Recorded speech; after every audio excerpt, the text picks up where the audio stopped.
فأول ذلك قول الله جل وعلا: إنما يعمر مساجد الله من آمن بالله واليوم الآخر وأقام الصلاة وآتى الزكاة ولم يخش إلا الله فعسى أولئك أن يكونوا من المهتدين.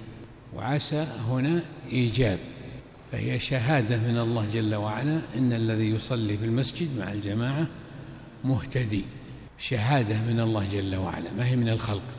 جعلنا الله وإياكم من الهداة المهتدين.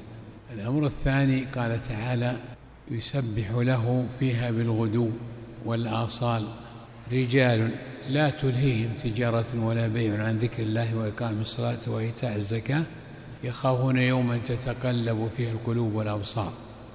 وأخبر سبحانه وتعالى أنه يجزيهم أحسن الذي عملوا، وأنه يرزقهم بغير حساب.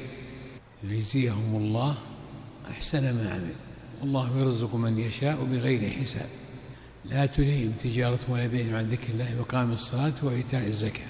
فهذا ثناء من الله جل وعلا على أهل المساجد، ووعد من الله جل وعلا بالجزاء الحسن، وأنه لا يحصيه ولا يعلمه ولا يعلم قدره إلا الله جل وعلا، وأن هذا من الرزق الذي لا يخطر على بال المسلم، لا يحتسبه ولا يقدره يعني بقدر، فإنه أعظم من كل ما يقدره، وأن هذا من رزق الله جل وعلا بغير حساب، فضل منه.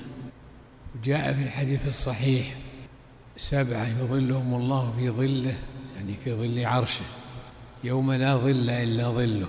ومنهم رجل قلبه معلق بالمساجد، ما يخرج من المسجد إلا على النية الصالحة والعزم أن يعود إليه إن أمهله الله فسح في أجله.